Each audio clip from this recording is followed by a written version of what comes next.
This is my list of the top 10 best anime ever made. At number 10, I have Jujutsu Kaisen. A lot of people say it's carried by animation, but I would say they're only half right.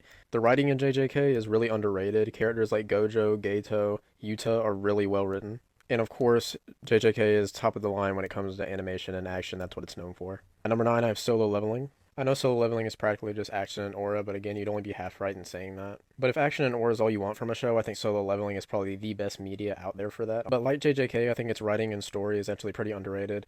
The lore and stuff that was being set up at the end of season 2 was really interesting. At number 8, I have Chainsaw Man. Chainsaw Man was one of my lower ranked anime when I first watched season 1 a few years back, but when I rewatched it for the Rize movie, it actually really hooked me a lot more. The characters are way deeper than I thought, and the action is top notch. And the Rize movie itself was really incredible. The power system and the world they have is really interesting. I'm really excited for season 3. At number 7, I have Naruto. Everyone knows this anime. It was my first anime, just like it was a lot of other people's. The themes of peace and forgiveness in this show are really underrated, in my opinion. But something I really didn't like is how they just abandoned half of the really good side characters that they had in the beginning of Naruto.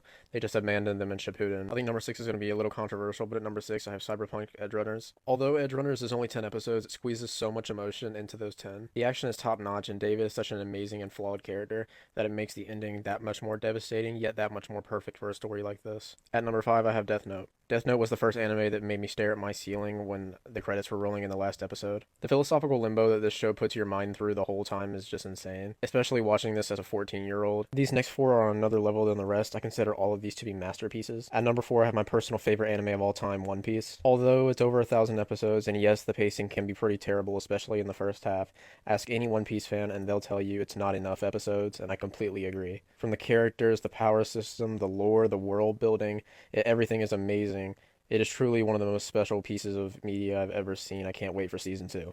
At number 3, I have Vinland Saga. Vinland Saga was the inspiration behind my first tattoo, and it really changed my life for the better. Its philosophy of having no enemies and refusing violence really touched me on a deep level. Most people found season 1 a lot better than season 2, and I actually think the opposite. I think season 2 was much better than season 1. And the reason for that is because of Thorfinn's character arc in season 2, I found much more interesting than his in season 1. At number 2, I have Code Geass. Lelouch is one of the best characters ever written, and his character arc is one of the best I've ever seen in fiction. The ending to this show is so incredible and so perfect that it made going back to normal life feel really weird. At number 1, you probably all knew what it was going to be. It's Attack on Titan. Not much can be said that hasn't already been said. It's the inspiration behind my second tattoo. It changed me on a deep level, and it's really just perfection in every way.